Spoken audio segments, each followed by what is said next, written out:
population too. And then we have veterans out there, and this is how bad it's getting. Veterans who I know, young veterans, who will not go to the VA at all, even though they're entitled to treatment for some physical injury or something they received while in combat, simply because the White House ordered back in 2009, and this came from a whistleblower we have inside the VA. It came directly from the White House that if you go to the VA for any reason, doesn't have to be medical, one of the first questions you're going to be asked is, do you own a firearm?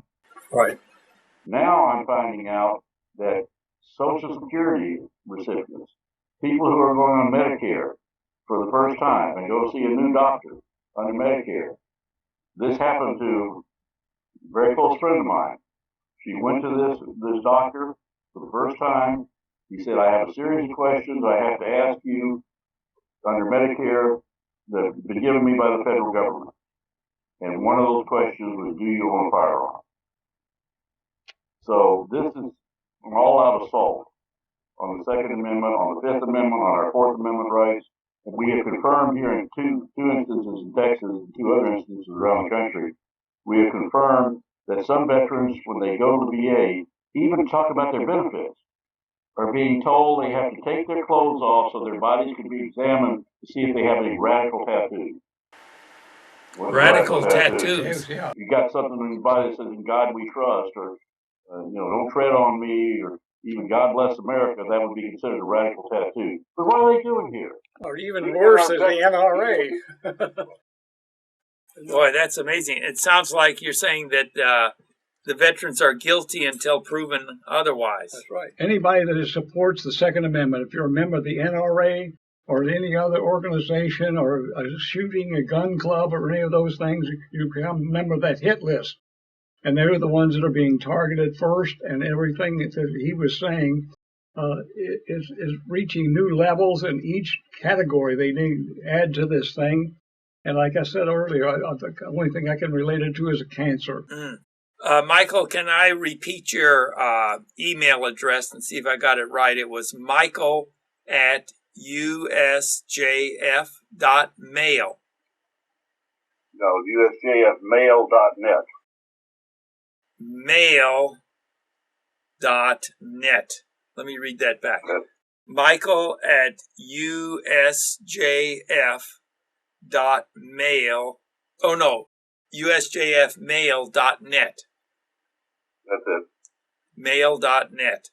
And so if someone is listening to this program and they have received some of these letters, they could contact you at that email address. That's correct. And we will work with them and try to help them. And as I said, there'll be no charge. And anybody for that matter. Right, and any citizen that cares about veterans or have a member of the family should make a contribution to keep this as viable as possible in assisting, because each one of these categories you're talking about, the appeal process, and I've found more and more people that I know that have limited income and everything else, the cost of the appeal process becomes so prohibitive that it's impossible to even attempt to fight it, and they give up almost immediately.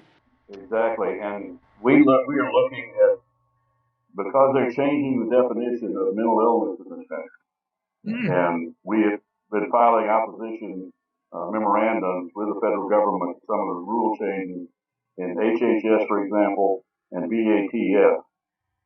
They're broadening the definition of mental illness to the point where if you've ever taken medication for ADD or ADHD, if you've ever gone to the doctor and said you were depressed, even 15 years ago, when you were even treated for it, they are then authorizing HHS to violate the HIPAA law, and this came directly from the president, violate the HIPAA law and send your medical records to the FBI. You won't even be notified in most cases. You would just automatically be put on the NCIS, or not NCIS, but the National Criminal Background Check List, the NICS list, automatically. And they've expanded to Social Security recipients because they receive funds from the federal government. Even though it's our money that we're getting back. Who's going to be next? People that get student loans, they all go through the federal government now. Are they going to be told they will lose their student loans if they don't turn in their firearms? I mean, you talk about this being cancer, and you're absolutely right. This is spreading, and we're getting more and more involved in it, and we're spending a whole lot of money representing these veterans individually. We're trying to raise the money to do a class action lawsuit. Excuse me. It's allergy time in these countries. But we're trying to raise the money to do a class action lawsuit. That'll cost between $250,000 and $500,000. But we've filed briefs all over the country in many different cases in the federal courts of appeals and the Supreme Court, and we've been involved in the marriage situation, the destruction of traditional marriage. We've been supportive of the Texas and other states on the amnesty legislation, not legislation, the Amnesty Act that Obama did on his own. We have been successful in 2 courts now, a federal district court in Texas and the Court of Appeal, the Circuit Court of Appeal, in getting that struck down. Obama's ignoring the courts. But we're doing this. We're out there working on all these cases, and we're going to continue to do it because the Constitution is just being decimated in front of our eyes. Could I ask you give me the website for people that want to contribute to the U.S. Justice Foundation. USJF.net. USJF.net. Okay. That's correct. And of course, your personal email is Michael at USJFmail.net. That's correct. Okay.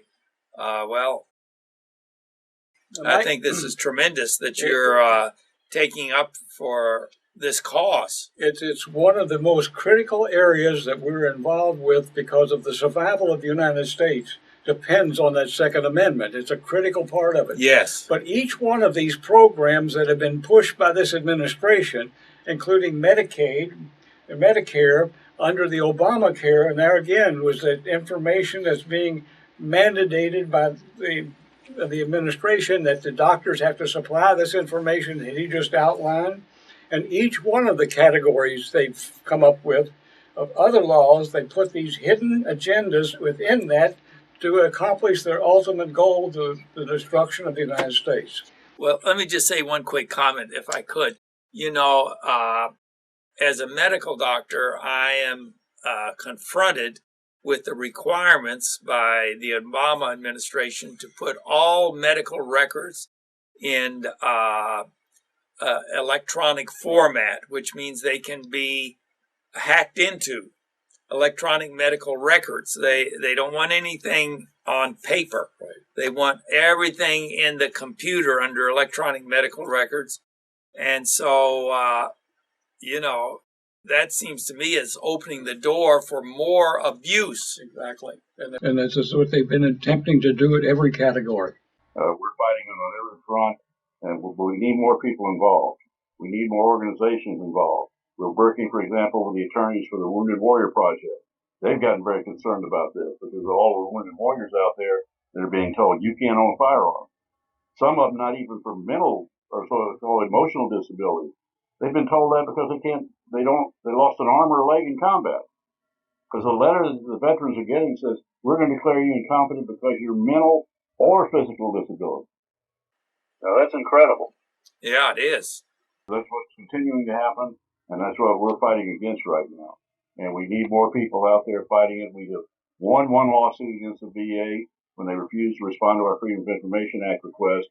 And by the way, very important, what we finally got from the VA was a memorandum between the VA and the FBI that says that the VA will turn over names and addresses of veterans to the FBI, and the FBI will declare these people to be mentally defective to the point of being a danger to themselves or others, with no hearing, with no adjudication, and that's required by law.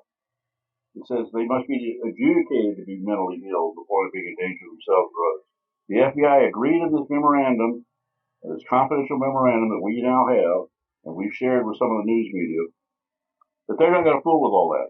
They're just going to automatically, the VA sends them names, and they're going to put them on the next list under the category of being mentally ill. But any individual, any member of their family that are going to a gun store to purchase a weapon for self-defense is automatically required by that owner of that shop to contact the FBI for a background check, and there's exactly where their list that they've compiled come into play, and then are canceled. There's no way that he can sell that without losing his opportunity to not only his license but criminal prosecution if he then sells it to that individual. We had a lady here on the program who was in, I think, Austria, and when Hitler took it over, and she was there when it happened, and said that they confiscated all the guns. Right. And the same thing would happen when the communists taking over after the war. That's another thing. In Poland and other places, they had the same thing. And the Balkan states, same thing. Some veterans are never getting the letters from the VA. They're being declared incompetent without given any opportunity to fight it. They don't know they're incompetent until they go to try to purchase a firearm. And they fill out the form, and one of the questions of that form is, have you ever been adjudicated to be mentally defective by a court of law? And, of course, they haven't been. But they don't know that they've been declared mentally defective by some bureaucrat. So they check the box, no. Then they're denied the right to own a firearm. In New York, we have a veteran up there who was told that because he checked that box, he was now guilty of perjury. Exactly. That's crazy. They're doing exactly what they know exactly what they're doing, and they're doing it specifically to try to disarm the American public so that they can establish whatever form of government it is they want to establish. But it's certainly not a constitutional republic.